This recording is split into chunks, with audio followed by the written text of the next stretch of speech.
Saya pokoknya sepenuhnya Gibran, Pak. Gibran udah.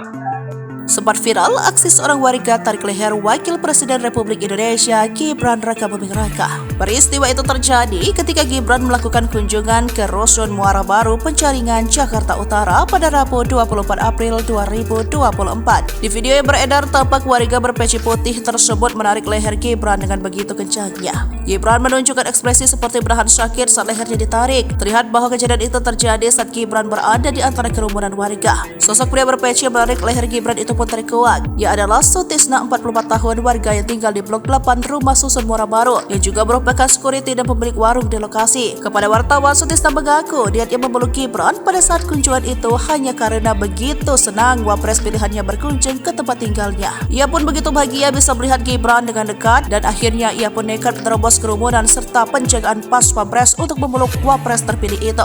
Oh, niat saya itu sebenarnya cuma ingin mengucapkan selamat aja sama Mas Gibran atas terpilihnya sebagai Wakil Presiden. Cuma itu saja sih niat saya, ingin mengucapkan selamat aja, kata Sutisna kepada tribunjakarta.com Kamis 25 April 2024. Ia pun mengaku merupakan pendukung setia Gibran. Ia bahkan sempat ikut kampanye akbar Prabowo Gibran di Gelora Bung Karno pada 10 Februari 2024 lalu. Bapak dua anak itu mengaku saking senangnya melihat Gibran, ia sangat ingin bersalaman dan memeluk putra sulung Presiden Joko Widodo itu. Ia juga mengaku tak ada niat menyakiti Gibran, karena saya ini benar-benar pendukung dia. Jadi pas begitu ada Mas Gibran datang ke daerah kami, ya kami sangat senang sekali melihatnya. Jadi disitulah timbul saya ini pengen memeluk dia karena benar-benar saya pendukung dia, ucap Sutisna. Saat kunjungan Gibran itu, Sutisna nekat menerobos kerumunan warga hingga ajudan dan paspampres demi memeluk Gibran pada saat kunjungan Rabu siang. Sutisna menerobos kerumunan lalu mendekati Gibran dan langsung memeluknya. Sutisna bahkan secara tak sadar menarik leher Gibran dengan cukup kencang sampai membuat sang wapres terpilih kaget. Hal tersebut menuai reaksi serius dari ajudan dan paspampres yang mengawal Gibran. Salah seorang ajudan langsung mendekap dan memiting Sutisna serta membawanya mundur menjauhi kerumunan warga.